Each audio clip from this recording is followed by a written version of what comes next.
Commencer.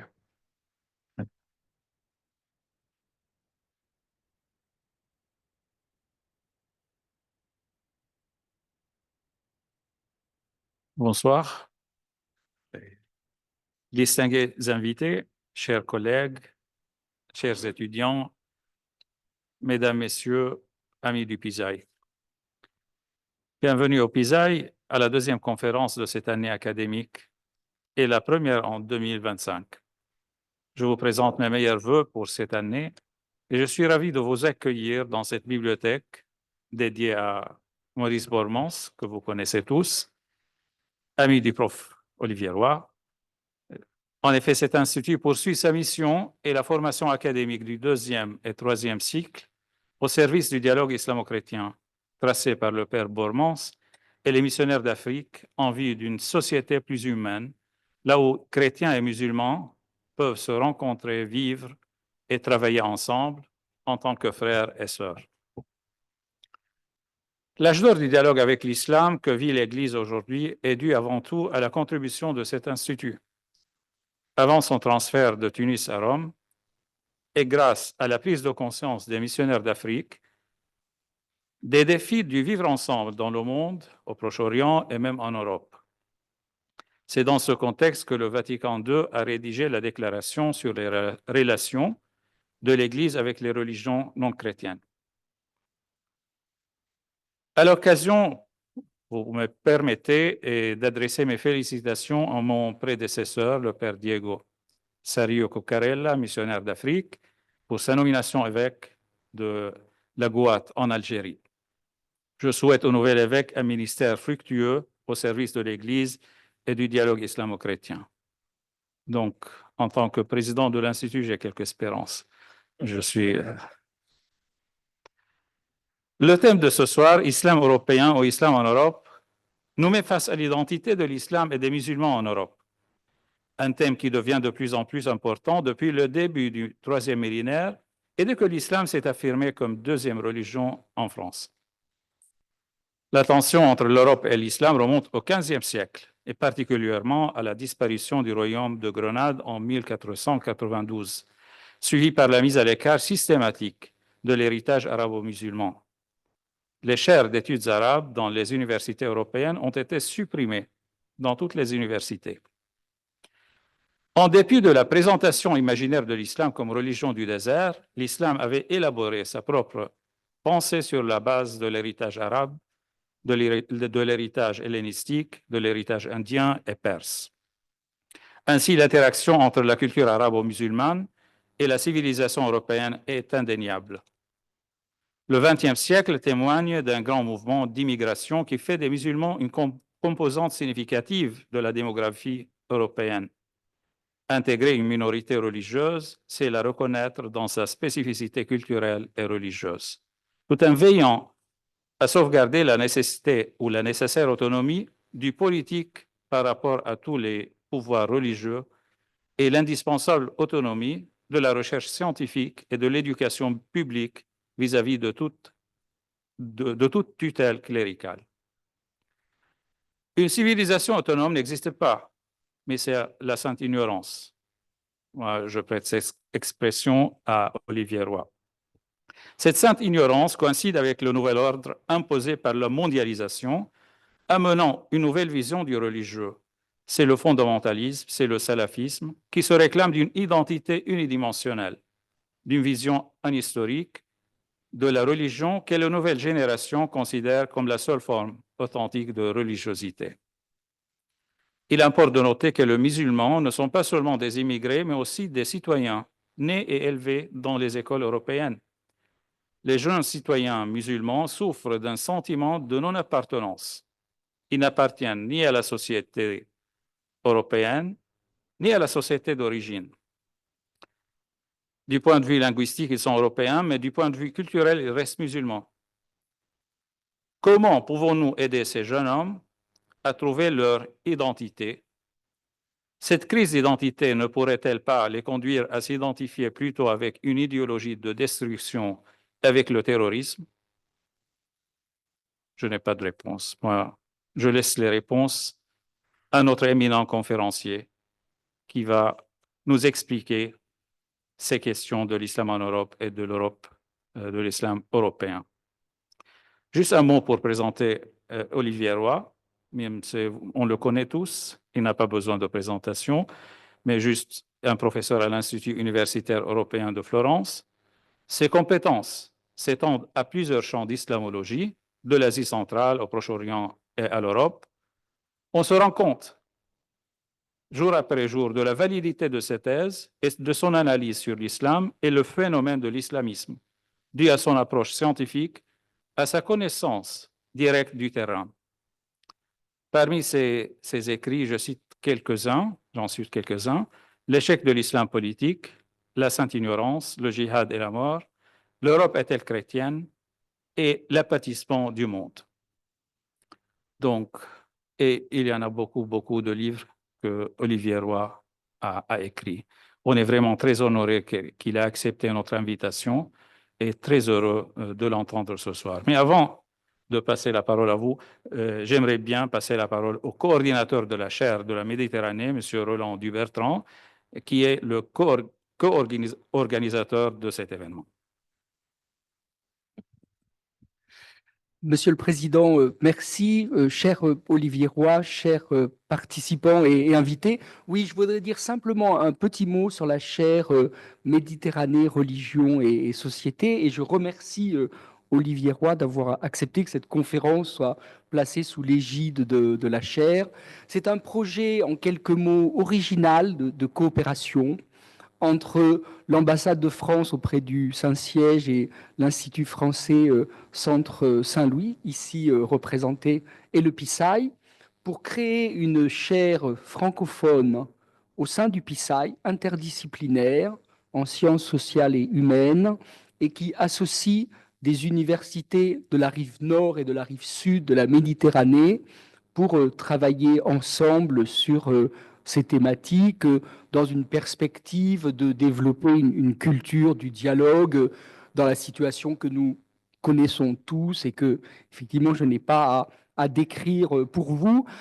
Simplement, je dirais que nous avons fait des avancées, nous avons franchi des étapes durant ces derniers mois avec un appel à candidature pour le titulaire de la chaire, la constitution d'un réseau d'universités. On a 12 universités du nord et du sud de la Méditerranée qui sont parties prenantes, et l'élaboration du programme de la première année de la chaire qui se déroulera de septembre 2025 jusqu'à juillet-août 2026. Voilà, nous avançons avec, je crois, l'ambition commune qui est de créer, bien entendu, une chaire pérenne. Tous les acteurs sont conscients que la première année, ça compte beaucoup. Le titulaire de la chaire n'est pas encore choisi et désigné, mais ce sera une année cruciale pour pouvoir consolider et enraciner la chaire. Voilà. Après ce bref point de situation, j'ai l'honneur de céder la parole à Olivier Roy pour sa conférence. Merci.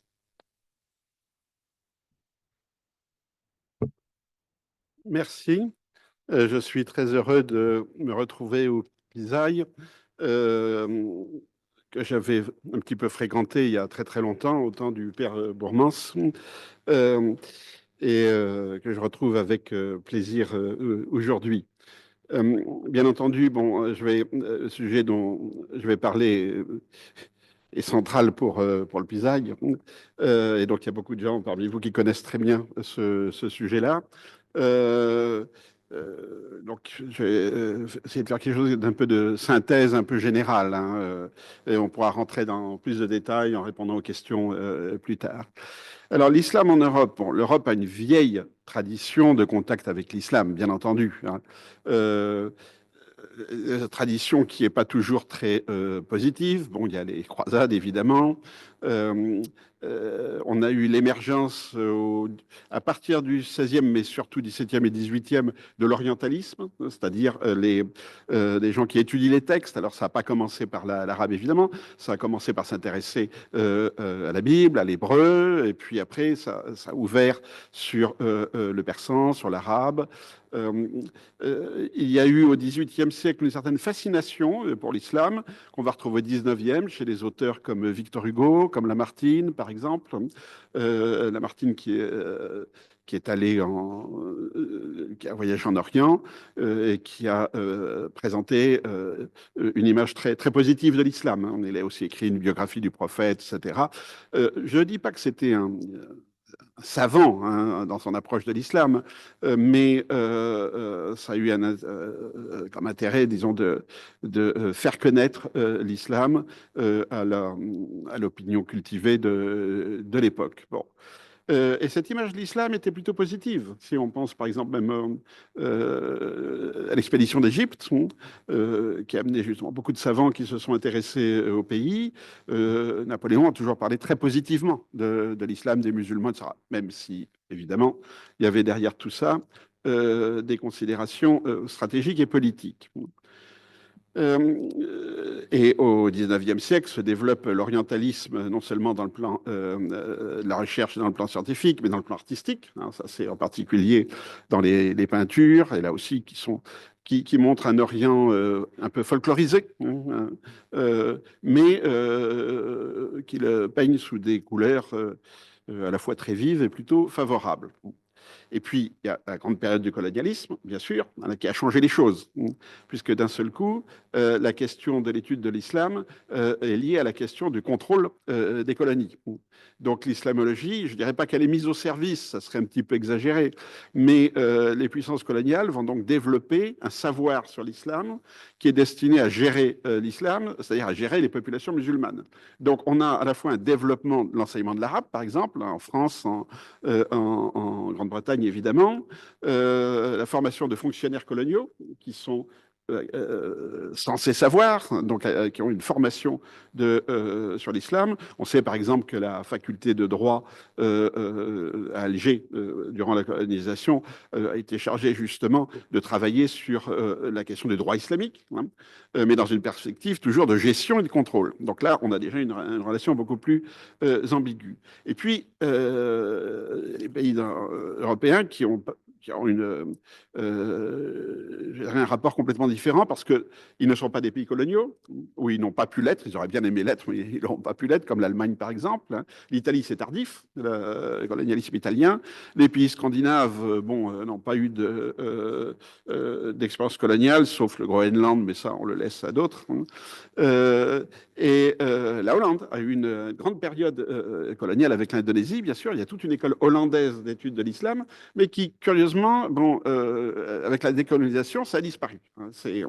Il n'y a guère qu'en France où on a eu, et en Angleterre, hein, on a eu une continuité dans l'étude de l'islam à partir du passé colonial à l'université. Ça, c'est quelque chose qui est qu'on ne met pas trop en avant parce que on n'aime pas trop maintenant montrer que l'islamologie française est dans une continuité évidemment de la période coloniale.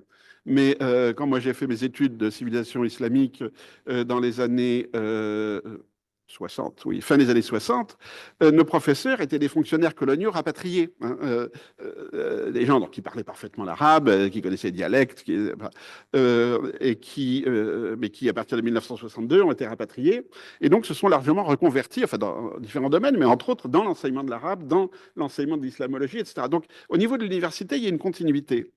Mais au niveau de l'administration, il n'y en a pas. Donc, d'un seul coup, l'islam a disparu. Bon, je prends un exemple que je reprendrai peut-être plus tard, celui de l'armée. Hein. L'armée, évidemment, avait toute une connaissance de l'islam, bien sûr, parce qu'il fallait d'abord satisfaire les demandes spirituelles des soldats. Ça, c'est bien entendu. Donc, qu'il y ait des menus halal, qu'il y ait des rites funéraires musulmans, etc., etc. Et on a une certaine continuité après 62 dans le personnel, c'est-à-dire qu'il y a un certain nombre d'officiers algériens ou originaires du Maghreb qui sont restés à l'armée française. Hein. Mais on a eu une coupure. Par exemple, il n'y a pas eu d'aumônerie musulmane dans l'armée française à partir de 62. Hein. L'aumônerie musulmane va réapparaître en 2005. Hein. Donc, pour la France et la Grande-Bretagne, la gestion, disons, de l'islam en Europe est profondément articulée, mais de manière plus ou moins consciente, sur le colonialisme, la période coloniale. Chez les autres, c'est différent. Dans l'Espagne, il y a évidemment un souvenir de la Reconquista. Voilà, c'est un narratif, c'est un imaginaire. Hein. Ça n'est pas la politique du gouvernement espagnol, pas du tout. Mais dans l'imaginaire de la population, l'islam, c'est les Arabes, c'est les Sarrasins, c'est les Maures, etc. Et il y a tout ce vocabulaire de la Reconquista qui est repris, par exemple, par l'extrême droite. Hein. Donc si ce n'est pas une expérience coloniale au sens strict du terme, c'est une expérience, une vision historique, hein, qui va formater un petit peu les rapports à l'islam. Alors, dans cet héritage, il y a des choses auxquelles qu'on oublie un petit peu. Si on prend l'Autriche, par exemple, hein, c'est un cas très intéressant. L'Autriche est une création donc, de la guerre de 14. Avant, c'était l'Empire austro-hongrois. Et l'Empire austro-hongrois était un empire, je dirais pas colonial, mais un empire qui avait des territoires où il y avait des musulmans. Quand la Bosnie-Herzégovine a été annexée, conquise puis annexée en 1908, la question s'est posée, que faire des musulmans, des Bosniaques. Je cite ça parce que c'est quelque chose qu'on a un peu oublié, mais c'est un exemple historique qui peut tout à fait être réactualisé pour mieux comprendre ce que pourrait être un islam européen, un islam d'Europe, et pas seulement un islam en Europe. Quand les Autrichiens ont conquis la Bosnie-Herzégovine, ils ont découvert un pays donc, qui était musulman. Les autorités religieuses étaient formées à Constantinople, à Istanbul, hein, et c'était le moufti d'Istanbul qui était le chef spirituel qui gérait, disons, le clergé bosniaque comme le clergé en Bulgarie, enfin partout, quoi. Bon.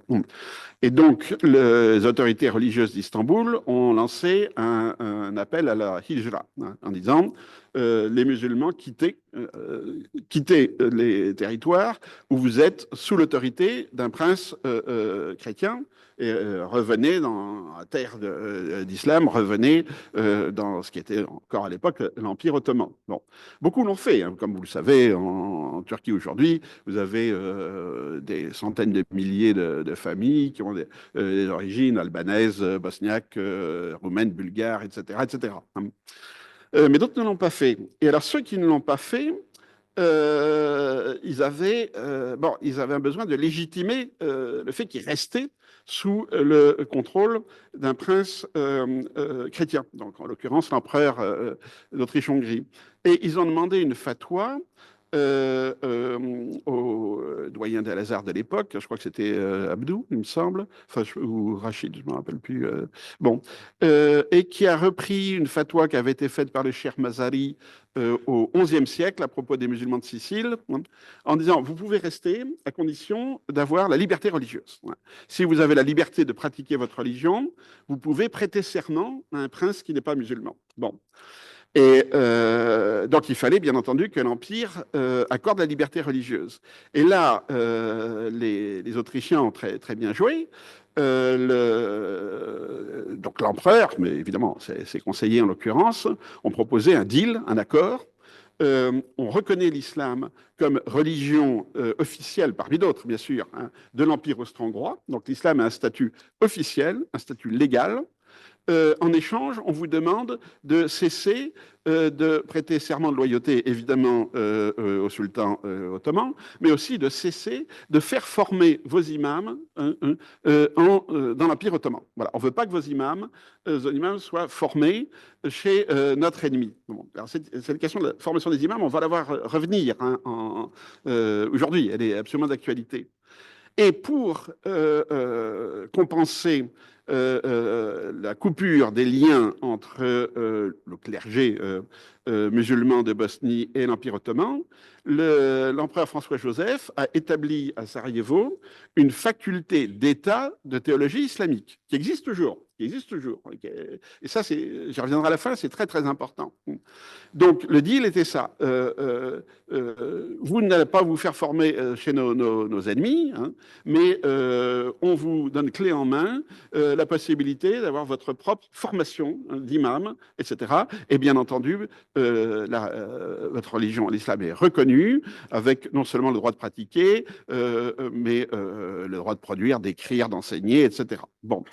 Et alors, quand l'Autriche est devenu, quand l'Empire austro-hongrois a été dissous, hein, l'Autriche a gardé pratiquement tout, enfin, a gardé le système juridique de l'Empire austro-hongrois. C'est-à-dire, on a gardé toutes les lois qui n'ont pas été spécifiquement abolies, hein, au moment de la création de l'État autrichien. Et ils ont gardé la loi qui reconnaît l'islam comme une religion d'État, hein, pas de l'État, mais qui reconnaît comme religion officielle en Autriche. Évidemment, pendant un siècle, plus personne ne s'est préoccupé de cette loi, sauf qu'à la fin des années 90, ben, on a commencé à se dire, mais dans le fond, cette loi pourrait servir à établir quelque chose qui serait un islam autrichien. Je ne dis pas que ça s'est fait, hein, mais je dis qu'on a là un instrument, par exemple, bon, la tradition autrichienne a apporté un instrument qui permet de penser ce que pourrait être un islam européen. Dans les pays scandinaves, ce sont des pays où il y a une église d'État. Alors, ils n'aiment pas qu'on dise d'État, donc ils disent c'est l'église du peuple, hein, l'église luthérienne danoise, c'est l'église du peuple danois, donc elles ont un statut complètement officiel, et donc ça pose un petit problème pour les autres religions. Il y a la liberté religieuse, bien sûr, hein, mais sur le plan, disons, constitutionnel, il y a une église d'État, il y en a une seule. Hein. En Allemagne, on a le système que les religions sont reconnues comme entité juridique autonome, hein, et protégée par la Constitution. Le problème, c'est qu'il faut qu'elle soit reconnue comme telle. Il y a un statut qui existe, non, dont bénéficient les protestants, les catholiques, les juifs, et la question est de savoir est-ce que ce statut est utilisable par et pour les musulmans. Et puis en France, ben, on a un truc qui s'appelle la laïcité. Bon. Et alors là, c'est très compliqué, comme on en reparlera évidemment un peu plus tard, parce que la laïcité interdit à l'État de reconnaître des religions, évidemment. Hein, donc c'est et la laïcité reconnaît la liberté religieuse, il faut être très, très clair là-dessus, liberté de croyance et de pratique, hein, c'est important. La loi de 1905 ne porte pas sur la liberté de religion, parce que c'était censé aller de soi, on est en démocratie, les opinions sont libres, elle portait sur les cultes, hein, la liberté de culte. Bon. Et le culte, c'est quelque chose qui n'est pas privé. Le culte, c'est une liberté, une pratique collective, bon, il y a la messe, il y a les processions, etc., et c'est quelque chose qui peut s'exercer dans l'espace public, alors que les simples croyances restent dans le privé. Et alors on verra comment la France a utilisé ou pas cet instrument qu'est la laïcité pour gérer l'islam. Donc tout ça, c'était juste pour dire que chaque pays a à la fois une tradition ou une absence de tradition de gérer l'islam, qui est différente d'un pays à l'autre, complètement différente. Donc on a des imaginaires différents aussi du musulman dans ces différents pays-là. Et chaque pays a un cadre juridique où il gère la liberté religieuse, hein, et qui est également juridiquement différent. Bon. Ce qui fait que c'est un peu compliqué de penser à un islam européen qui serait dans un cadre juridique unique et dans le fond où il y aurait un rapport aux religieux qui serait le même d'un pays à l'autre. Hein.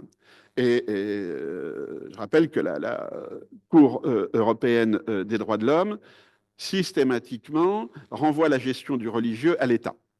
Elle n'intervient sur le religieux que quand elle considère que là, il y a vraiment un abus soit du contrôle de l'État, du contrôle de l'État, etc. Mais en règle générale, la Cour de justice européenne, pas la Cour de justice, la Cour européenne des droits de l'homme se base sur le principe de subsidiarité. Le religieux est géré par les États dans leur tradition. Hein. C'est dit explicitement quand la Cour a refusé le recours d'une jeune musulmane française qui s'était vue interdire le port du voile à l'école. Non, il y a eu ce cas-là, mais il y a eu un autre cas. C'est la burqa. Hein. Donc, il y a une dame qui a fait recours parce qu'elle avait été verbalisée pour porter la burqa dans la rue. Et la Cour a rendu un jugement qui est assez intéressant dans sa formulation, qui dit en gros, il y a une tradition française qui est la laïcité. La laïcité défend le vivre ensemble et la burqa ne rentre pas dans ce cadre du vivre ensemble tel qu'il est défini par les Français. Voilà. Bon. Donc très subjectif, hein, en gros en renvoyant à la manière dont la question de la burqa est posée en France, par les médias, par le gouvernement, par l'opinion publique, etc. Donc, à ce niveau-là, il ne peut pas y avoir d'islam européen, parce que ni dans la tradition qui précède le problème de reconnaissance de l'islam, ni dans la gestion constitutionnelle et juridique de la religion, on a d'homogénéité européenne. Pas du tout. Bon. Alors, c'était pas un problème. Hein. On sait très bien comment, par exemple, la question des rapports entre l'État et l'Église catholique a été gérée de manière complètement différente par chaque État de l'Union européenne sans que ça pose problème. Hein. L'Italie, la France, l'Allemagne avaient trois cadres juridiques complètement différents de penser la présence de l'Église catholique. Personne n'a dit à un moment donné, il faut qu'on harmonise tout ça, il faut qu'on ait une vision vraiment européenne de ce que c'est que le religieux, etc. Donc c'est vraiment l'islam qui a amené la question de qu'est-ce que c'est que la religion en Europe. Avant, c'était considéré soit comme un non-sujet, soit comme quelque chose qui concerne chaque État et qui ne s'oppose pas à l'échelon européen.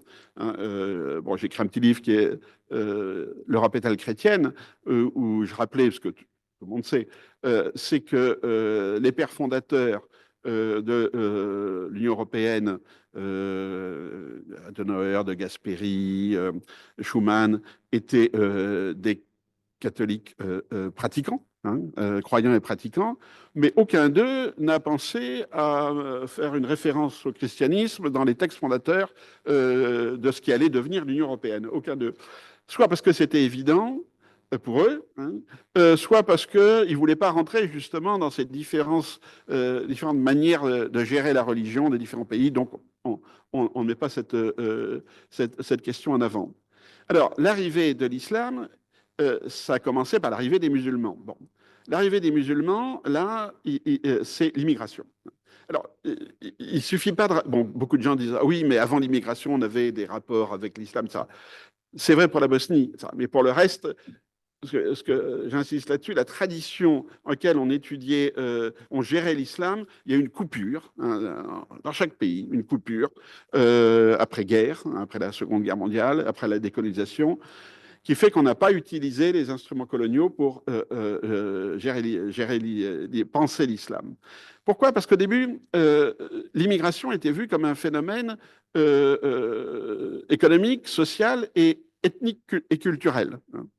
On ne disait pas les musulmans, c'est-à-dire on disait les immigrés, et on disait les Arabes, là c'était un peu péjoratif dans les années 60-70, les Maghrébins, en Allemagne on disait les Turcs, hein, on continue à dire les Turcs d'ailleurs, en Angleterre les Pakistanais, donc c'était vu essentiellement comme une immigration ethnique hein, de travailleurs, une immigration du travail. La question de l'islam ne se posait pas, et ces immigrés ne se vivaient pas comme devant rester en Europe. Ils sont restés, mais ils n'avaient pas de projet d'installation en Europe, donc ils se bricolaient leur islam culturel, traditionnel, ce qu'on appelait en France l'islam des caves, c'est-à-dire on avait des salles de prière dans les caves des immeubles. Certaines usines autorisaient la prière, parce que c'était pour donner satisfaction aux travailleurs qui ne coûtaient rien à l'entreprise, donc c'était pas un problème. Hein. La question de l'islam est apparue au moment de la seconde génération. C'est très important.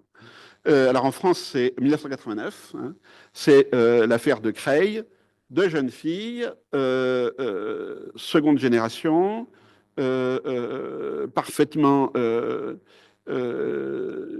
éduquées, françaises, excellentes élèves, etc., arrivent à l'école avec un voile, un foulard, comme on dit, un foulard. Bon. Le chef d'établissement leur refuse l'entrée et tout part, tout démarre à partir de là. Bon. Donc de 1989 à 2004, c'est la question du voile qui a été centrale au niveau du droit, c'est-à-dire de la reconnaissance ou non, soit de la religion, soit de l'identité, c'est notre affaire. Et sur le plan politique, c'était la question des mosquées. La question des mosquées surgit à la fin des années 80, au début des années 90, parce que les musulmans ne veulent plus de lieux clandestins ou de lieux bricolés et demandent d'avoir des mosquées. Bon. Et politiquement, au niveau des... alors ça, c'est pas seulement en France, hein, le même phénomène se passe en Suisse, se passe en Allemagne. L'opinion publique soit est contre, soit est supposée être contre la création de mosquées. Donc, ça devient un enjeu politique pour les maires, pour les députés. Bon. Donc, la tendance dans les années 90, pour les maires, c'est de refuser les mosquées ou de les tenir le plus à l'écart possible du centre-ville. Et le Front National va faire sa campagne sur la question des mosquées. En Suisse, les minarets, bon.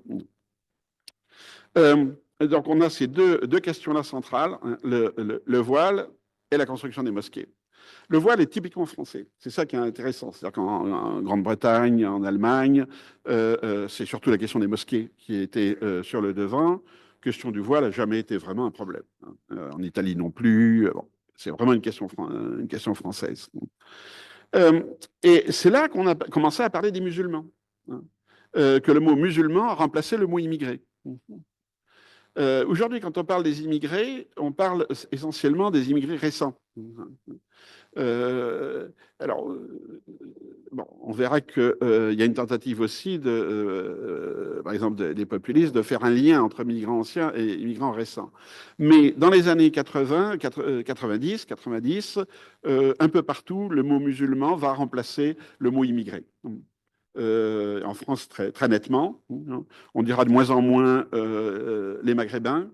Le mot maghrébin va rester, par exemple, dans les fiches de police, dans la description, on trouvera de type maghrébin. Bon, alors que les gens vont parler des musulmans, ils vont utiliser deux termes, les musulmans et les jeunes. Les jeunes. Bon, les jeunes, ça désigne les secondes générations des banlieues, des quartiers difficiles. C'est un nom de code en France. Hein, quand on dit oui, il y a un problème avec les jeunes, bon, les jeunes, c'est toujours les mêmes. Hein, c'est pas la jeunesse en général. Et donc, un peu partout, on voit arriver des gens, enfin, pas arriver, on voit s'exprimer des gens qui cessent de s'exprimer comme Turcs,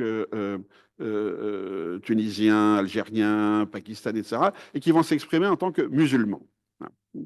Une demande de reconnaissance de l'islam. Et alors ça, c'est là que c'est très important, parce que les choses, évidemment, vont se compliquer.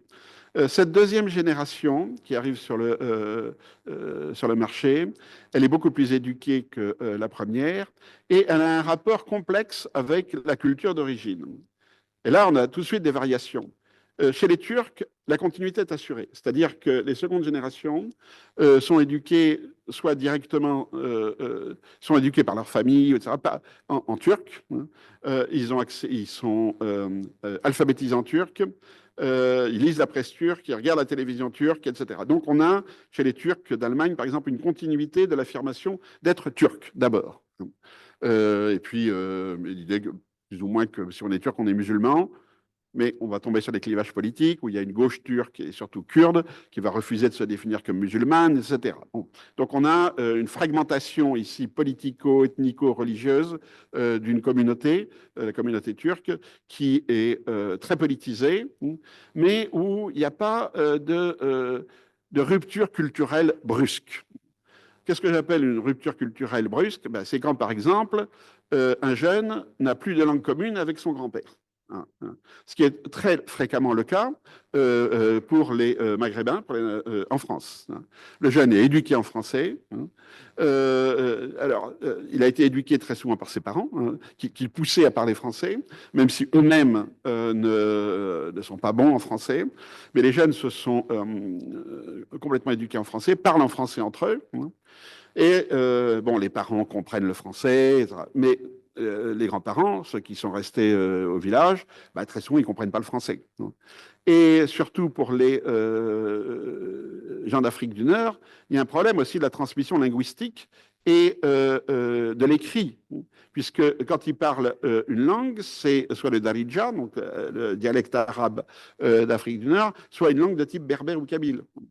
Et très souvent, comme c'est des immigrations de travail, donc de gens plutôt pauvres, de gens qui viennent des campagnes, les parents ne sont pas alphabétisés. Donc, ils ne transmettent pas l'écriture. L'écriture arabe, pour une raison très simple. La plupart du temps, ils ne maîtrisent pas eux-mêmes cette écriture. Donc, on a avec, en Afrique du Nord, une déculturation assez brutale, qui est beaucoup moins forte chez les Turcs, et Pakistanais étant un peu entre les deux. Et donc, on va arriver une deuxième ou une troisième génération qui s'exprime, qui se considèrent comme européens, qui ont la nationalité, dont la langue d'usage est la langue européenne, qui s'habillent en européen, etc., mais qui disent, nous, on est musulmans. Et on va avoir un conflit de génération entre les gens de première génération, une partie quand même des secondes, qui vont vouloir une continuité, disons, culturelle, donc une mosquée marocaine, une mosquée turque, etc. Et des jeunes qui vont dire, mais moi, je suis musulman, je veux pas être assimilé à une culture spécifique, je veux un islam français, et pas un islam en France. Et cette tension entre, disons, un islam culturel qui garde les liens avec le pays d'origine et un islam qui est reconstruit à partir d'une culture de base européenne, c'est la tension fondamentale. Alors, il y a toutes les nuances. Je ne veux pas dire qu'il y a deux camps, etc. Il y a toutes les nuances là-dedans.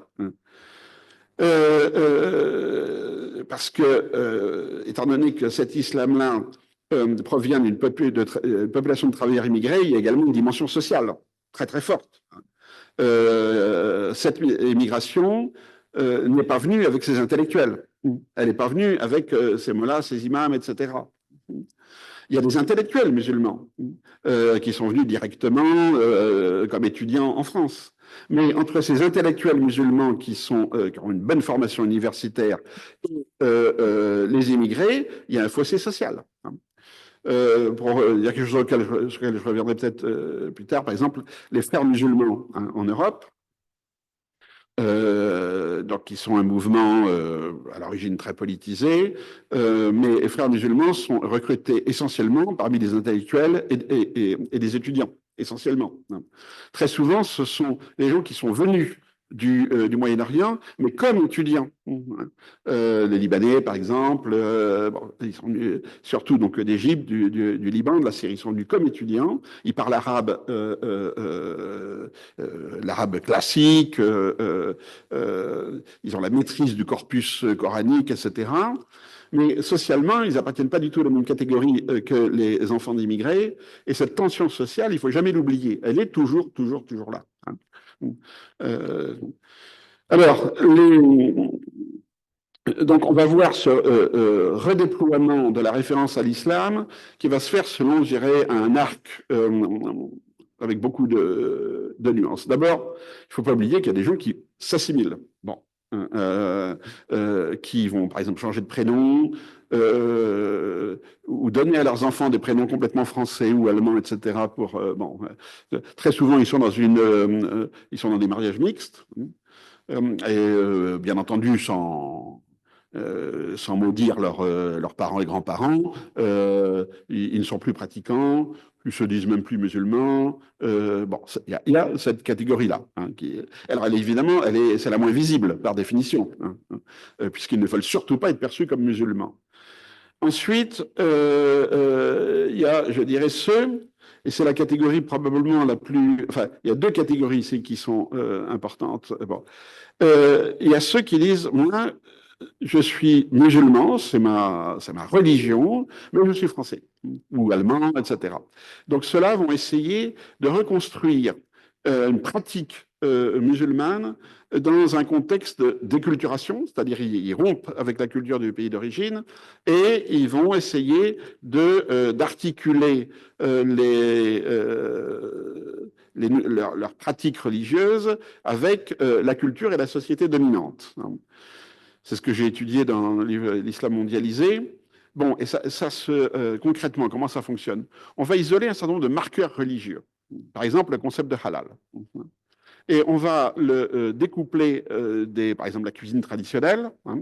Et on va décider, bon, d'appliquer ce concept de halal à la cuisine du pays d'accueil.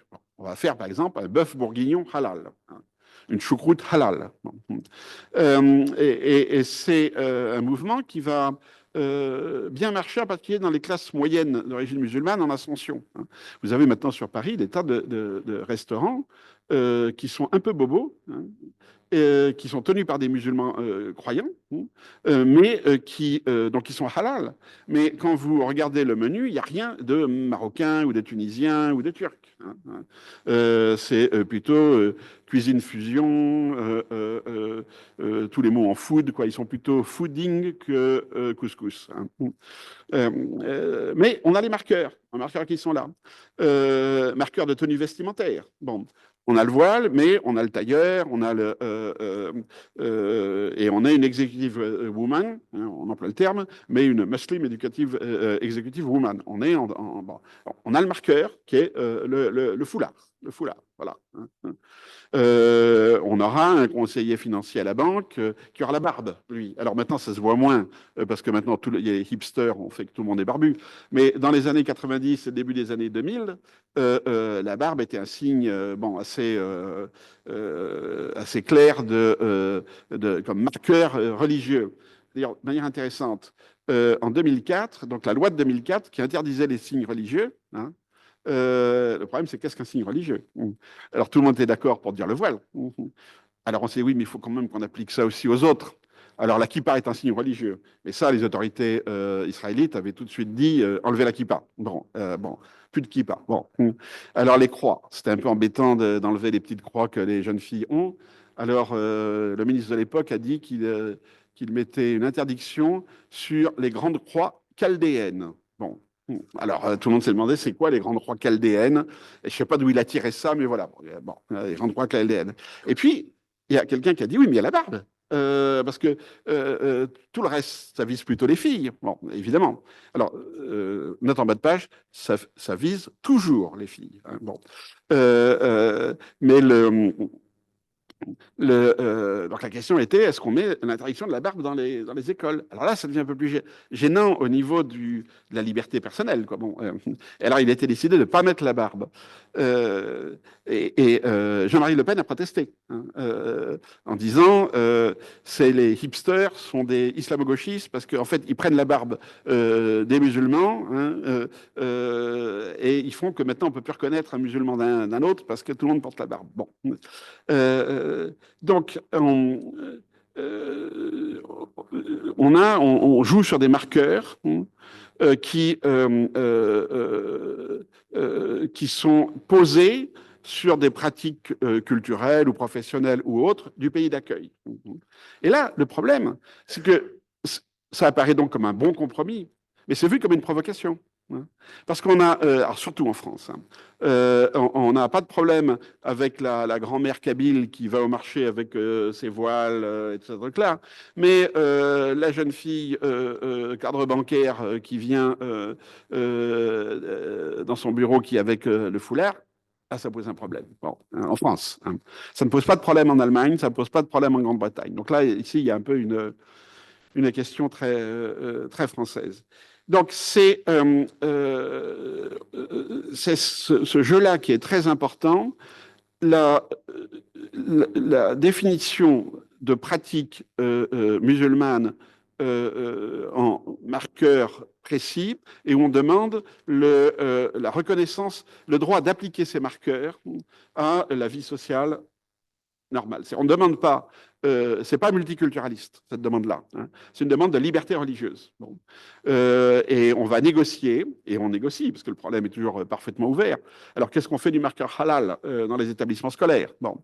Il y a ceux qui disent, ah ben, il nous faut un menu halal. Alors, il y a des pays où il y a des menus halal. En France, non, la réponse est non. Donc, le compromis, c'était un menu végétarien. Hein. Alors, au début, opposition, évidemment. Puis, quand les bouddhistes et les bobos et les végétariens ont demandé à leur tour un menu végétarien, là, du coup, on a cédé. Bon, donc, on avait une coalition entre musulmans, bouddhistes et végétariens et bobos pour avoir le droit à des menus végétariens. Encore une fois, c'est en France que le conflit était le plus fort. Je donne un exemple, les magasins halal. Bon. On n'a aucun problème avec le restaurant de couscous traditionnel. Aucun problème. Hein. Et qu'il soit halal ou pas halal, tout le monde s'en fiche. Bon, si un restaurateur marocain ouvre un couscous et met viande halal, il n'y aura aucun problème. Le problème, c'est quand on a un kebab halal, alors sandwich grec, en général, on met sandwich grec, c'est plus tranquille, mais sandwich grec halal. Alors là, il y a une opposition tout de suite. Et puis, quand on a un supermarché halal. Vous savez que Emmanuel Valls, quand il était maire de Évry, il a fait fermer un supermarché halal qui s'est installé en centre-ville. Alors, il avait juridiquement pas le droit de faire fermer parce qu'il était halal. Donc, il a fait une guérilla, en voie des contrôles sanitaires, contrôle fiscal, etc., jusqu'à ce que le propriétaire comprenne que, bon, il vaut mieux qu'il s'en aille. Et il a déplacé son magasin d'1 kilomètre pour ne plus être en centre-ville. Et Emmanuel Valls a dit, voilà, c'est comme ça qu'il faut faire.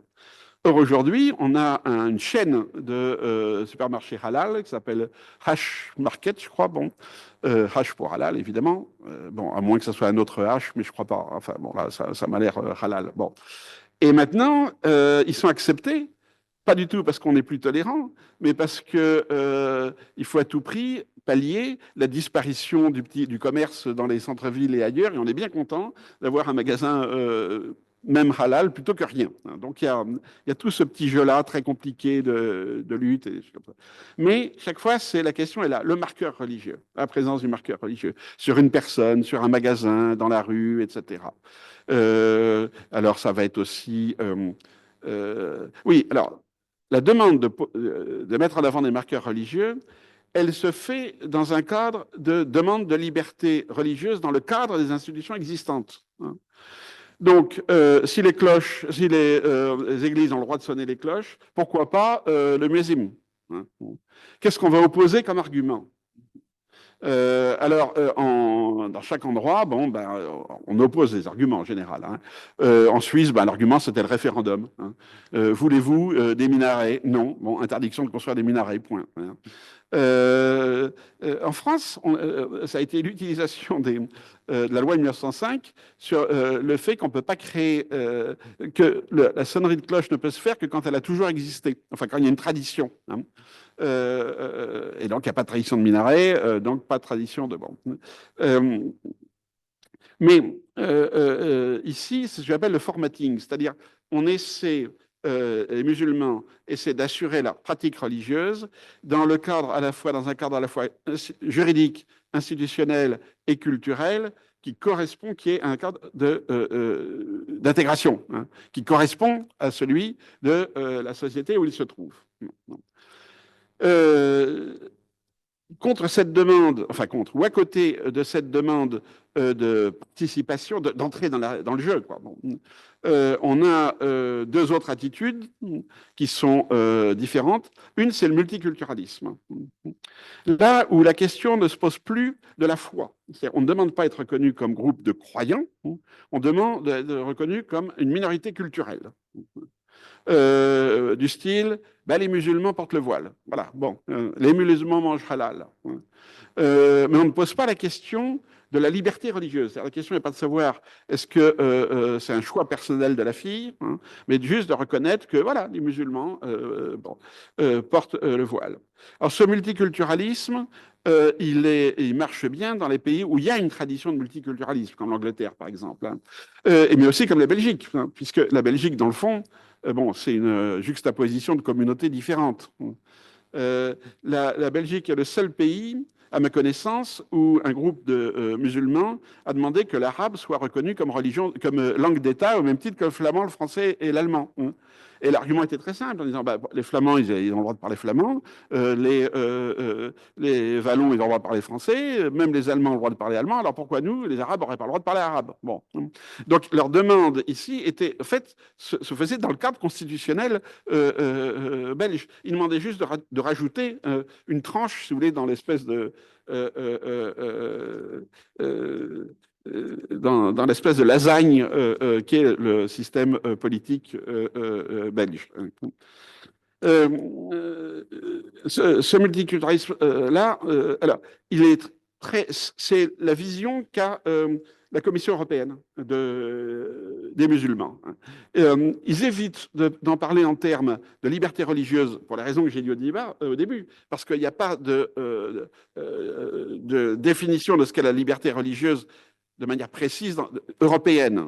Il y a juste le principe, on assure la liberté religieuse, point. Mais ici, le principe de subsidiarité fonctionne à fond.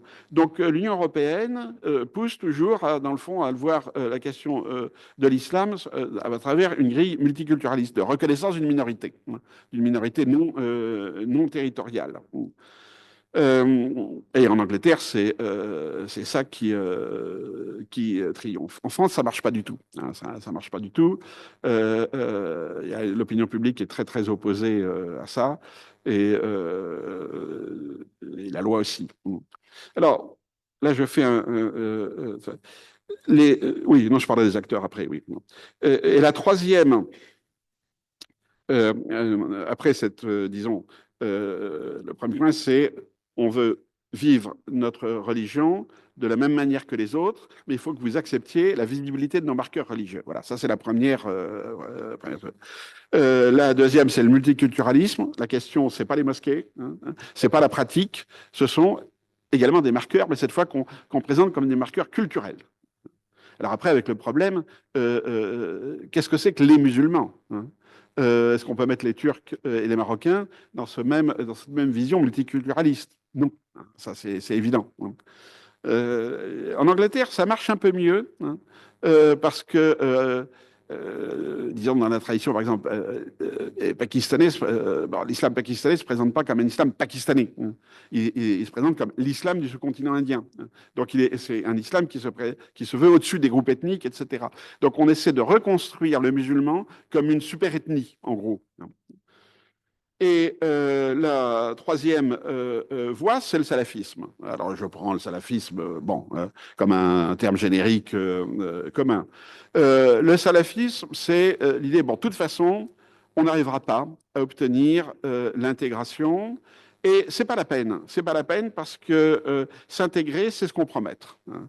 Ça veut dire qu'on sera obligé d'adopter des pratiques, des pensées, etc., qui sont contraires à notre islam, et qui est un islam ici très normatif, comme vous le savez. Donc, en gros, le salafisme consiste à dire on ne vit pas contre la société, ils ne sont pas politiquement révolutionnaires, ça consiste à dire il faut que nous, les musulmans, on s'installe tranquillement dans notre espace à nous, qu'on crée une sociabilité entre musulmans, qu'on ne se fréquente contre nous, entre bons musulmans, bien sûr, parce qu'il ne faut pas non plus fréquenter les mauvais musulmans, hein, ceux qui ont accepté trop de concessions. Et on pratique un islam normatif de la vie quotidienne, sans faire de politique, etc. Bon, ça, c'est les salafistes. Alors, vous voyez, on a ces trois formes d'intégration. Et la réponse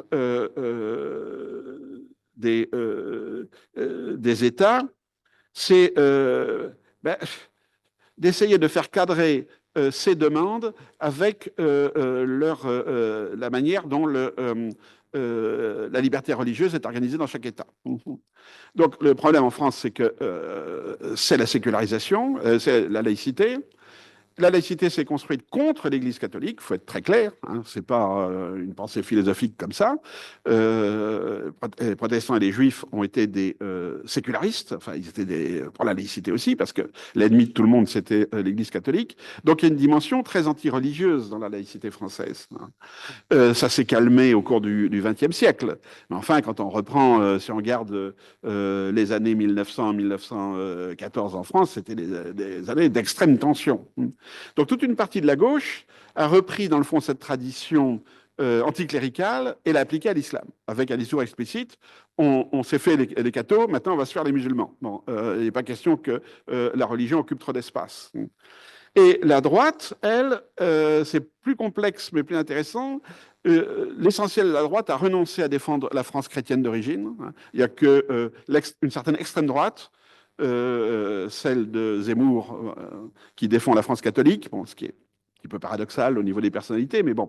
Mais Marine Le Pen, très clairement, elle l'a dit, c'est dans son programme de 2017, l'identité de la France, c'est la laïcité. Il y a des racines chrétiennes, il y a tout ce qu'on veut, puisqu'elle propose pour les églises vides de les traiter comme des monuments historiques. Donc tout est dit, quoi. Bon, donc on a maintenant cette conjonction entre la droite et une grande partie de la gauche sur le thème l'identité française, c'est la laïcité, et la laïcité, il ne faut pas de visibilité de la religion. Et le problème, c'est que là, c'est une rupture avec la loi de 1905. Mais c'est comme ça, c'est vécu comme ça. Et puis à l'extrême gauche, on a le multiculturalisme. Mais dans le fond, personne ne prend en compte vraiment la question religieuse. C'est ça le problème. Soit on veut la rejeter, soit on la transforme en question culturelle. En Allemagne, les musulmans demandent d'être connus comme je ne me rappelle plus le terme en allemand, mais communauté de droit. Bon. Et le gouvernement hésite. Alors, de manière très intéressante, les seuls qui ont obtenu ce statut sont les Alévis turcs, dont on ne sait pas, je crois qu'ils sont les premiers à ne pas savoir s'ils sont une communauté religieuse, une communauté ethnique, néo-religieuse, néo-ethnique, etc., etc. Bon. Mais ils l'ont obtenu. La raison officielle, c'est qu'ils ont présenté un bon dossier. Et à mon avis, la raison pas officielle, c'est que justement, ils sont très séculiers. Ils ne sont pas trop religieux, quoi. Bon, donc, ils ont obtenu le statut de communauté religieuse parce qu'ils ne sont pas très religieux. Bon, il faut voir quand la définition d'un modéré religieux, hein, qu'est-ce que une religion, enfin, qu'est-ce qu'un modéré religieux en Europe? C'est quelqu'un qui croit modérément. L'idée qu'on puisse être vrai croyant et modéré en politique, ça passe pas. Hein. Donc il faut pas croire trop. Hein. Bon, et donc chaque pays doit gérer à partir de sa législation propre ces demandes de reconnaissance. Hein.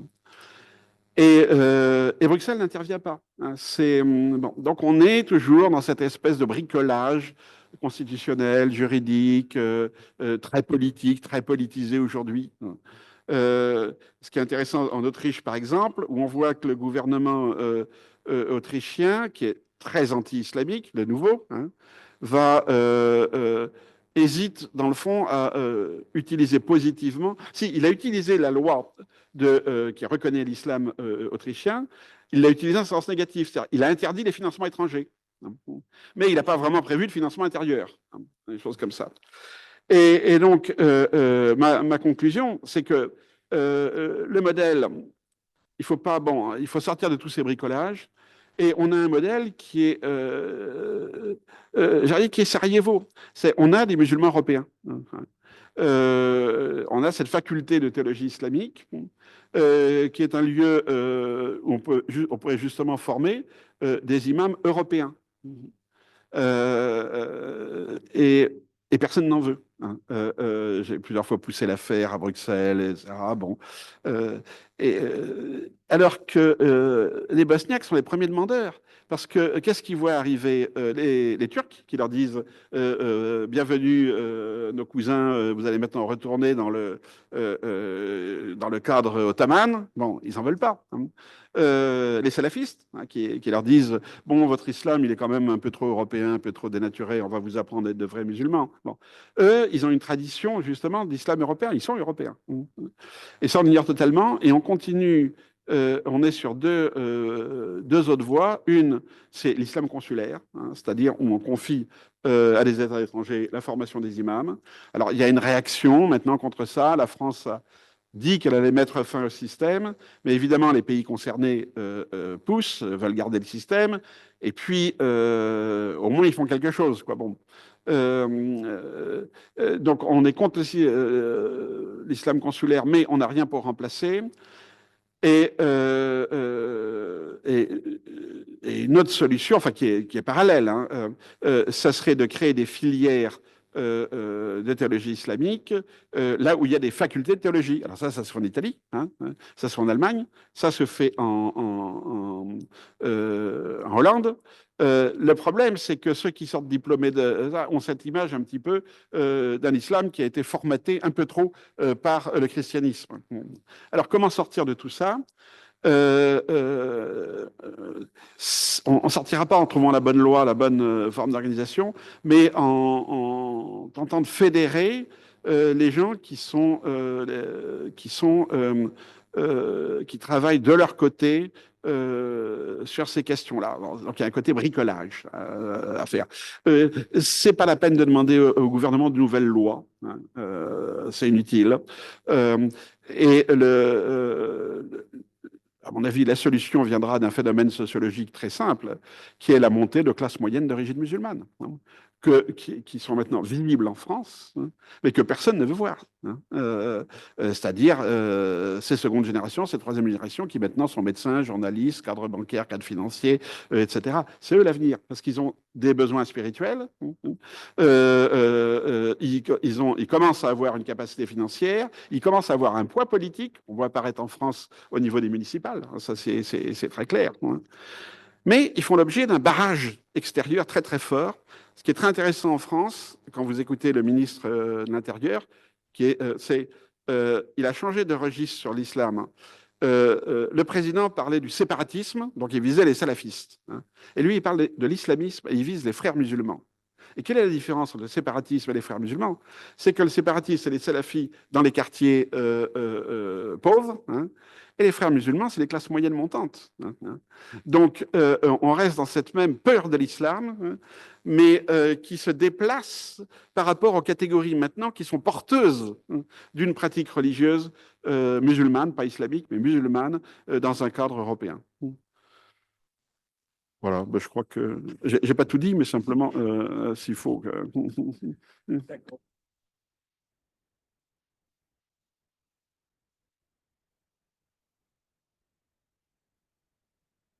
Merci beaucoup, professeur Roy, pour cette présentation très riche, impressionnante, vraiment. J'ai jamais eu une synthèse si profonde sur le thème, bien que je suis expert. Donc, je suis vraiment très, très heureux d'avoir entendu, d'avoir écouté cette conférence sur cette synthèse sur la France, sur les pays européens, un panorama sur la montée de l'islamisme en Europe.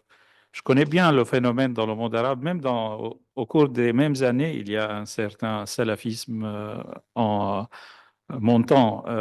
Donc, mais ce sont des raisons différentes, raison de l'identité, une raison mais vraiment, en Europe, ce déplacement, ce mouvement de la première à la deuxième génération est très clair, très forte. Donc, la question de l'identité qui est très importante, et même les chrétiens au Proche-Orient sont devenus un petit peu salafistes, je peux dire, dans ce choc de culture. Donc, c'est une réaction, action-réaction entre les cultures. Je ne sais pas, j'aimerais bien commencer par une question, ensuite le public peut poser toutes les questions. J'ai l'impression qu'on est en train d'intervenir beaucoup d'une manière politique, d'une manière de faire des lois, de dire on a peur de l'islam, etc. Et j'ai l'impression que la question est plutôt culturelle. Comment intervenir sur la question islam, mais sur le plan culturel? Vraiment, comment combattre cette question de vouloir affirmer à tout prix l'identité musulmane, alors qu'on peut faire quelque chose. Les musulmans peuvent vivre en paix d'une manière différente. Qu'est-ce que vous en pensez? Beaucoup de musulmans. Bon, encore une fois, il y a de tout hein, dans la population d'origine musulmane. Il y a absolument de tout. Il n'y a pas de communauté musulmane en Europe. Ça n'existe pas. Vous avez des populations musulmanes et vous avez des tendances, vous avez des groupes différents, mais et en particulier en France, c'est très individualiste. Hein. Quand les filles parlent d'identité, elles disent mon identité. Elles disent pas l'identité de mon groupe, de ma famille, etc. Hein. C'est très individualiste. Donc, dans ces classes montantes, dans la classe moyenne, moi, je vois une demande, non pas de communautarisme, mais d'individualisation, c'est-à-dire c'est ma foi, c'est ça, et une tentative de trouver d'insérer la foi et la pratique dans l'environnement actuel tel qu'il est, c'est-à-dire sans séparatisme. C'est ça le paradoxe, c'est-à-dire ceux qui sont les plus culturalistes ne sont pas forcément les plus musulmans. Ceux qui sont le plus culturalistes, très souvent, c'est pour ça qu'il faut une alliance avec l'extrême gauche. Quand on parle de l'islamo-gauchisme, qui ne veut pas dire grand-chose, Monsieur Mélenchon n'est pas, il est gauchiste, mais il n'est pas très islamique, c'est pas son truc. Lui, il pense que la religion n'a pas d'importance, il pense que la croyance n'a pas d'importance. Il pense que ce qui compte, c'est l'identité. Et il tient un discours identitaire aux jeunes de banlieue. Il ne parle pas du tout de valeurs religieuses et des choses comme ça. Donc justement, je crois au contraire qu'il faut accentuer ce découplage entre le religieux et le culturel, qui se traduit par une plus grande individualisation, mais aussi par une plus grande circulation, en particulier des conversions. Personne ne parle des conversions. Enfin, exactement, elles sont vues négativement partout, évidemment. Hein. Pour les non-musulmans, se convertir à l'islam, c'est toujours vu comme un signe de radicalisation. Hein. La conversion, c'est celui qui va partir au djihad ou un truc comme ça. On se méfie des convertis. Et inversement, chez les musulmans, un musulman qui devient chrétien, c'est pas très très bien vu, hein, comme vous le savez. Or, on est complètement aveugle à ces conversions, à ces circulations, à ces reconstructions et parfois à ces syncrétismes. Hein. Les pratiques individuelles sont beaucoup plus complexes et variées qu'on le croit. Et je pense qu'il y a un problème. On communautarise des gens dont la plupart demandent à ne pas être communautarisés. On les communautarise souvent par le regard sociologique, aussi bien je dirais, par la gauche que par la droite. La droite, c'est culturaliste, voilà, ils sont musulmans, donc les musulmans, ils pensent comme ça, ils font comme ça, et quand on est né musulman, on est toujours un peu musulman. Et la gauche voit ça comme plus social. Et donc, alors ça change un peu, mais les sociologues sont assez multiculturalistes, parce qu'ils voient ça comme une forme d'émancipation, de liberté. Bon, je vous donne un cas, la question de mutilation sexuelle féminine, hein, l'excision. Dans les années 90, les anthropologues allaient dans les tribunaux pour défendre le droit à l'excision. Et les femmes qui pratiquaient l'excision, elles étaient moins punies parce qu'il y avait circonstances atténuantes, c'est leur culture. Et maintenant, c'est le contraire. Hein. Maintenant, si vous faites la pratique de l'excision au nom de la religion, est punie plus sévèrement hein, qu'une simple mutilation. Donc on a une inversion de manière très intéressante du rapport à la culture dans la jurisprudence, dans des tribunaux, qui est intéressant. Et les anthropologues, maintenant ils défendent plus l'excision, mais les anthropologues défendent quand même l'excuse culturelle. Bon. Alors je crois que justement le problème c'est ça, c'est-à-dire il faut sortir du culturalisme et penser la religion comme une foi, un choix, etc.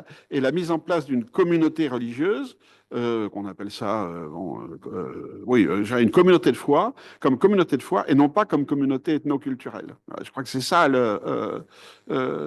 ce qu'il faut viser, et c'est ça qui, dans le fond, correspond à la demande de beaucoup de gens.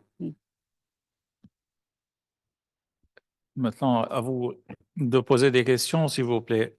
On essaie d'être bref pour laisser l'espace au plus grand nombre de poser des questions.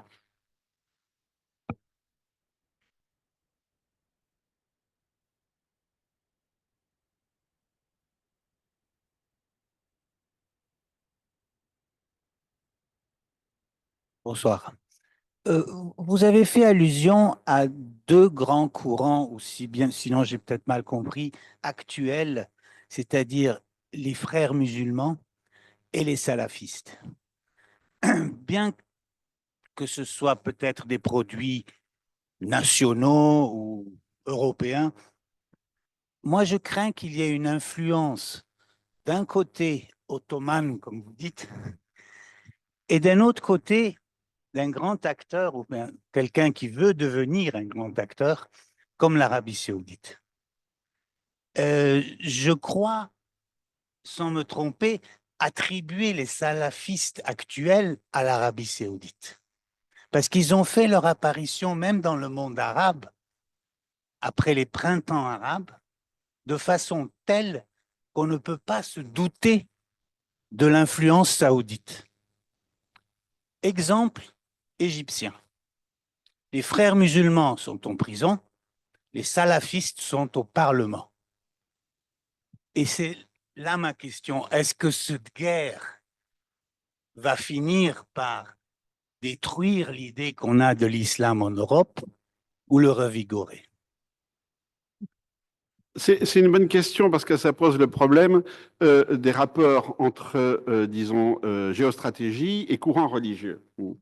Alors, moi, je crois que c'est une erreur d'attribuer, quand vous avez un vrai courant religieux, c'est-à-dire qui concerne beaucoup de gens, d'attribuer ça à une stratégie étrangère. Il peut y avoir conjonction. Hein, il peut y avoir conjonction.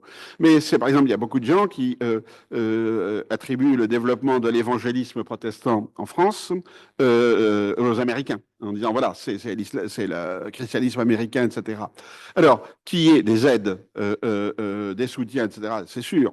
Mais quand on regarde la manière dont l'évangélisme prend racine en France, il faut qu'on sorte du fantasme américain.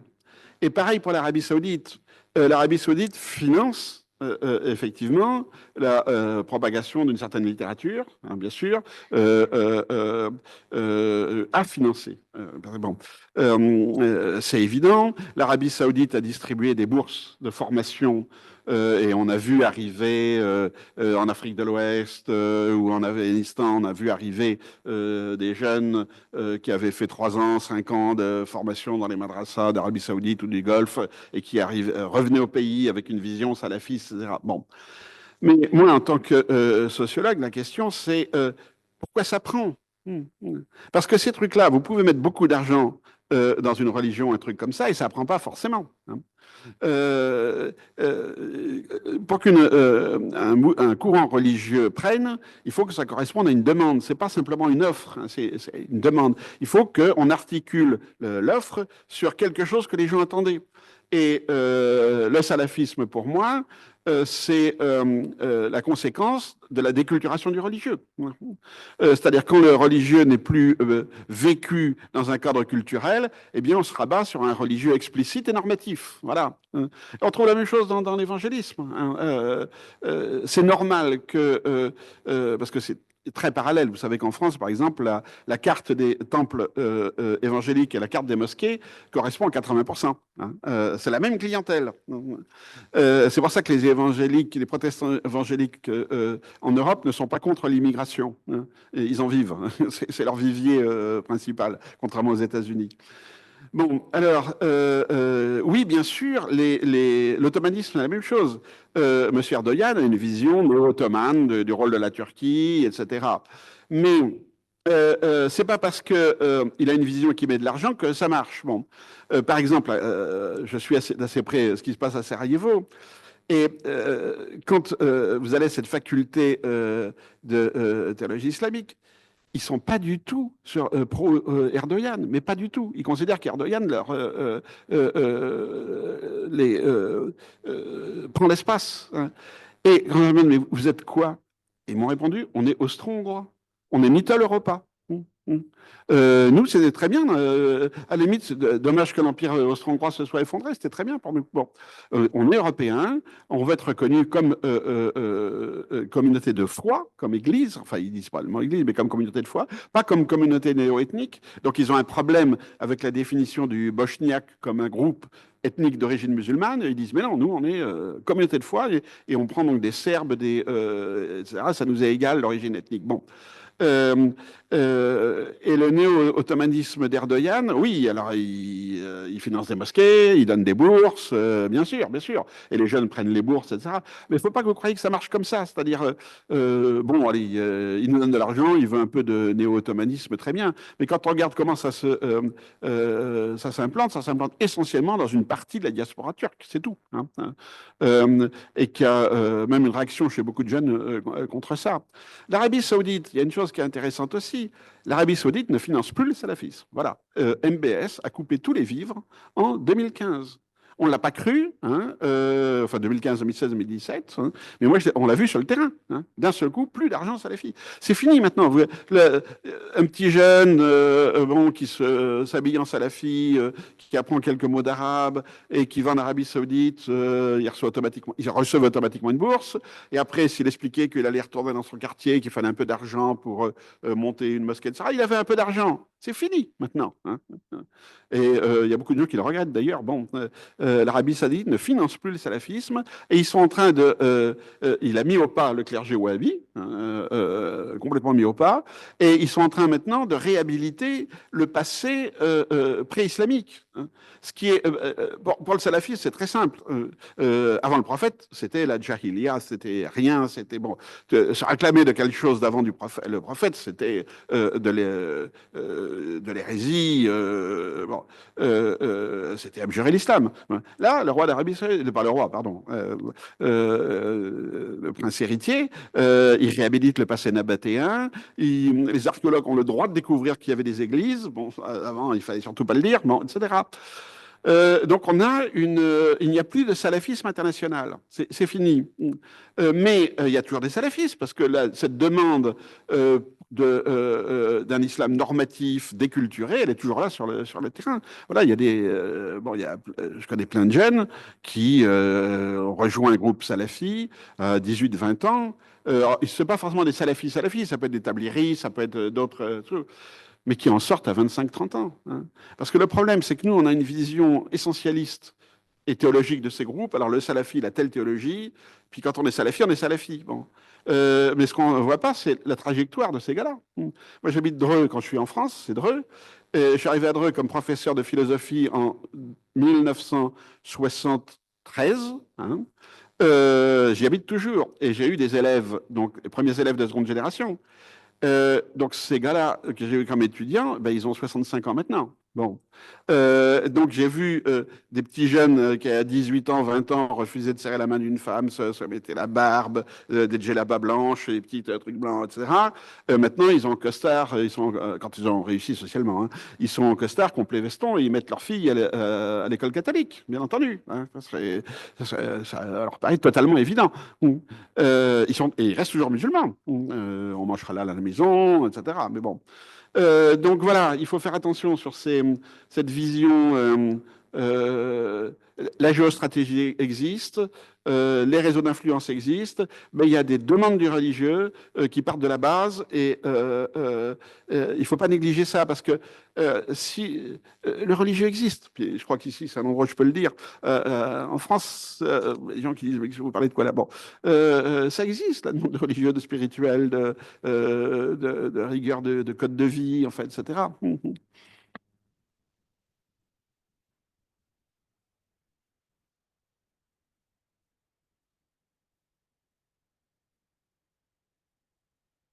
Merci pour votre intervention, professeur.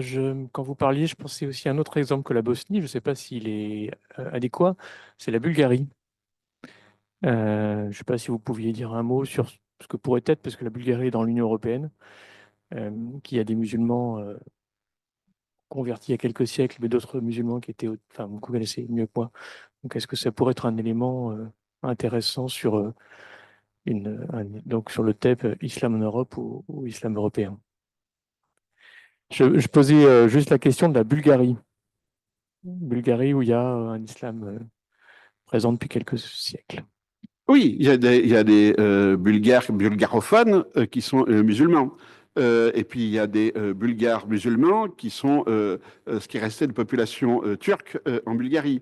C'est tout le problème des Balkans. Si vous voulez, vous avez deux tendances contradictoires. L'une qui est l'ethnonationalisme religieux. C'est-à-dire les Serbes sont orthodoxes, les Albanais sont musulmans, enfin bon, plus ou moins, mais bon, les Grecs sont orthodoxes, etc. Et ça, c'est évidemment pris en main par d'abord par les nations, puisque ça sert à la légitimité nationaliste. C'est clair en Serbie, c'est clair en Grèce, etc. Et puis vous avez un autre courant, y compris chez les croyants aussi, qui veulent justement sortir de cette association entre ethnicité et appartenance religieuse. Et c'est pour ça que les Balkans sont très intéressants à voir. Donc vous avez tout à fait raison. Il y a les musulmans bulgares qui disent mais nous on n'est pas turcs, on est musulmans bulgares, on est musulmans européens. Mais vous avez ça chez les orthodoxes aussi. Et en plus, c'est exacerbé chez les orthodoxes par la volonté de Poutine, en gros, de mettre une adéquation entre orthodoxie et nationalisme, avec une hiérarchie, disons, des différentes nations sous le contrôle du patriarcat de Moscou. Hein. Donc cette bagarre des patriarcats. Pour la création de patriarcat, pour l'autonomie des patriarcats, etc. Il y a un certain nombre d'orthodoxes qui n'en peuvent plus, quoi. Bon, qui disent, mais moi je suis croyant, orthodoxe, et j'en ai rien à faire de l'origine de ces choses-là. Il y a un courant très fort en France, c'est les orthodoxes de nationalité française, hein, quelle que soit leur origine, pour sortir de ce carcan ethno-nationaliste qui a défini les Balkans durant de la fin du 19e siècle jusqu'aux derniers événements. Hein. Donc là, il y a une conjonction, je ne dirais pas d'intérêt, le terme est trop fort, mais il y a une conjonction d'une demande à l'intérieur des différentes religions, hein, qui est de déethniciser l'appartenance religieuse. Mais ça se heurte aux traditions, etc., et puis au courant politique dominant, bien sûr, pour qui la religion est un instrument de contrôle politique. Moi, j'ai une question qui concerne ce que vous avez dit tout à l'heure à propos des facultés de théologie. Je vous ai formé à Strasbourg la faculté de théologie, donc j'ai assisté au débat qui s'est malheureusement négatif, hein, ça s'est mal terminé, de la volonté de créer une faculté de théologie, parce que l'endroit étant particulier en France, statutairement, ça aurait été possible. Il m'a semblé qu'il y avait deux éléments qui étaient fondamentaux sur lesquels il serait intéressant de vous entendre. Le premier, c'est une réaction de l'université qui ne croyait pas, qui ne voulait pas, mais qui ne croyait pas en une théologie islamique. Et une deuxième qui était des tendances extrêmement opposées à l'intérieur de l'islam sur le concept même de théologie. Donc, ce qui veut dire qu'en fait, c'est quand même une énorme limite quand on veut faire, par exemple, comme dans le catholicisme ou le protestantisme, et aussi chez les juifs, avoir une formation basée sur une réflexion d'un certain niveau. Alors ça, oui, là, on est à un débat à plusieurs niveaux, puisque on a des acteurs qui sont parfaitement opposés, mais qui peuvent se trouver en conjonction à certains moments. Alors j'ai bien suivi ça, parce que je connaissais bien le professeur Trocmé, pour des raisons familiales.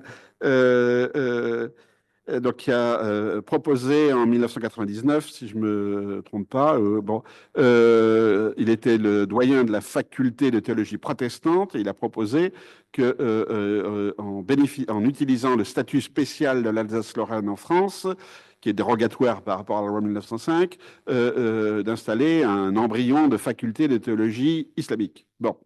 Et le projet a été tué par l'alliance, par M. Chevènement et Monseigneur Lustiger, par l'alliance de la laïcité française et du catholicisme français, qui marche très bien la main dans la main d'ailleurs. Bon, c'est un protestant qui parle, mais qui savent s'allier quand il le faut. Hein. Mais comme vous dites, ça a suscité des réticences ailleurs, y compris parmi les musulmans. Et là, on a une question de fond, surtout ici, qui est est-ce que le concept de théologie islamique n'est pas aussi une manière de formater l'islam comme religion sur un modèle chrétien du religieux? Alors, j'en sais rien, mais ce que je vois, c'est ce que j'ai inventé ce concept là avec la Sainte Ignorance de formatage, c'est-à-dire que les religions qui ne sont pas dans la matrice chrétienne, je dirais pas judéo-chrétienne, je dirais chrétienne, hein, finissent par se formater aux pratiques du christianisme. Bon, le meilleur exemple, c'est le judaïsme. La sortie du ghetto du début du 19e siècle, les juifs, croyants évidemment, ont construit les synagogues sur le modèle des églises et des temples protestants. Hein. Concept dans les shtetl, la synagogue, c'était pas ça. Le rabbin, c'était pas l'équivalent du curé, etc. Bon, et on a formaté le judaïsme dans un cadre qui, qui emprunte à la définition du religieux chrétien. Hein. Le bouddhisme aux États-Unis, le truc, quand les Hare Krishna sont retournés en Inde, donc dans les années 90, pour se ressourcer auprès de l'hindouisme, ils ont mis en place des temples qui sont exactement sur le fonctionnement des temples protestants, hein, avec les heures de culte, l'école du dimanche, etc. Alors, est-ce que ça dénature une religion, hein, d'adopter un cadre institutionnel d'une autre religion? Est-ce que c'est une forme d'approfondissement? Est-ce que c'est une trahison? Bon, là, je laisse ouverte la question, je ne poserai pas. Mais c'est vrai qu'il y a un... Or, moi, je vois chez ces secondes et troisième générations qui ne sont pas des théologiens. Hein. Encore une fois, la plupart du temps, ce sont plutôt des scientifiques, plutôt des entrepreneurs, enfin des gens comme ça, et qui n'éprouvent pas le besoin d'aller faire des études de théologie. Ce qu'ils demandent, dans le fond, c'est la reconnaissance, c'est l'égalité. Donc, automatiquement, ils vont emprunter des formes d'institutionnalisation de l'islam qui se calquent sur celui du christianisme. Islamische Gemeinde en Allemagne. Bon, voilà. Paroisse islamique, paroisse musulmane. Et bon. Un autre exemple, c'est l'île de la Réunion. Hein. Oui, non, c'est ça comme. Mais un jour, à la rencontre des frères musulmans du Bourget, je vois un truc, un stand, Comité islamique Saint-Pierre. Alors, ben oui, notre village, on est au quartier Saint-Pierre. Donc, on a la mosquée Saint-Pierre. Bon. Et à l'île de la Réunion, c'est la même chose. On a célébré le 100e anniversaire de la mosquée Saint-Louis, ou Saint-Denis de la Réunion, je ne me rappelle plus, je crois que c'est... Bon. Et en plus, l'imam est un salafi, enfin, il est tabliri, plus exactement. Bon. Donc, je suis allé le voir. Alors, la mosquée a été construite en 1905 parce qu'il y avait déjà une bourgeoisie musulmane originaire du Gujarat. Etc. Donc, la bourgeoisie musulmane existe à l'île de la Réunion. Ils sont médecins, ils sont avocats, etc. Ils sont très libéraux dans leur mode de vie. Mais pour des raisons X, 95% du clergé musulman de l'île de la Réunion a été formé dans les madrasas du Tablir, hein, mais en français. Hein. Ils parlent un français absolument magnifique. Bon. Et donc, l'imam me reçoit, il me fait visiter. Alors, ils font donc le truc principal, c'est l'apprentissage par cœur, de la récitation du Coran par cœur. Vous voyez, bon, c'est un truc très, très, très traditionnel.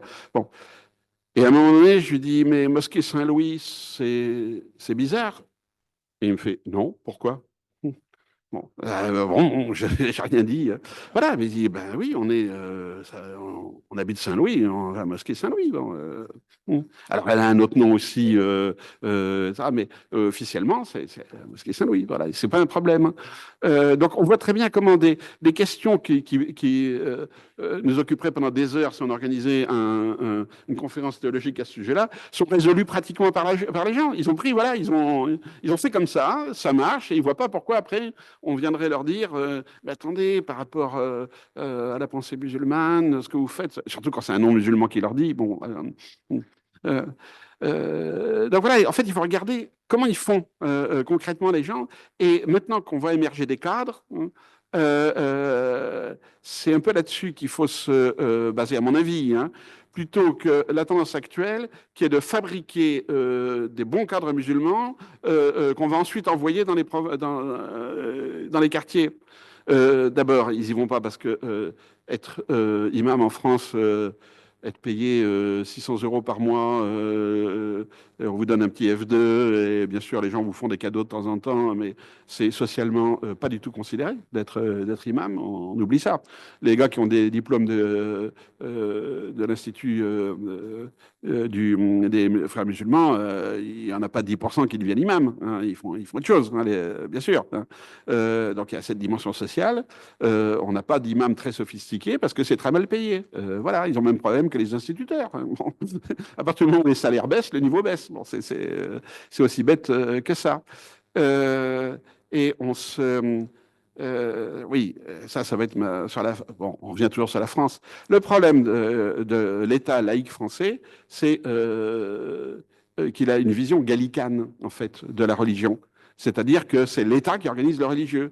Alors, la loi de 1905 dit exactement le contraire, mais tous nos gouvernements de droite ou de gauche, ça n'a rien à voir, depuis Pierre Joxe en 1989, tous les ministres de l'Intérieur, alors déjà, c'est les ministres de l'Intérieur qui s'occupent du religieux, tous les ministres de l'Intérieur veulent construire une institution représentative de l'islam de France. Non, ça ne marche jamais, parce que ça ne peut pas marcher. C'est tout. Mais non, chaque fois, on refait le truc, et on veut des bons musulmans modérés, et 3 ans après, ça se casse la figure. Ça va, je pense que c'est l'heure. Et avant de partir, je pense que M. Duberton a quelque chose à nous dire sur les prochaines activités de la chaire. Vous voulez nous annoncer la prochaine... Oui, si vous voulez, s'il vous plaît. Oui, c'est vrai. Merci, Monsieur le Président. Simplement pour dire que dans le cadre de la chaire Méditerranée, il y aura effectivement une prochaine activité qui sera une table ronde femmes et religion en Méditerranée, qui sera animée par Valentine Zuber de l'École pratique des hautes études, et qui aura lieu le 4 mars à 17h ici au Pisaille. Alors, vous avez tous rendez-vous si vous êtes intéressés, bien entendu. Merci. Merci beaucoup. Merci, Monsieur de Bertrand, pour ça et pour l'organisation de cette conférence. Monsieur le professeur, je n'ai pas de mots pour vous remercier pour cette soirée formidable. Vraiment une conférence, mais j'ai l'impression d'avoir assisté à un cours. Vraiment, c'est ça, l'intensité est d'un cours. Et donc, j'aimerais bien exprimer un souhait, comme vous êtes pour nous un point de repère, une référence pour le PISAI, pour les étudiants et pour notre recherche. Vous êtes amis du PISAI depuis des années, que le PISAI soit un passage obligatoire pour vous chaque fois que vous êtes à Rome. Oui. Merci à vous et bonsoir.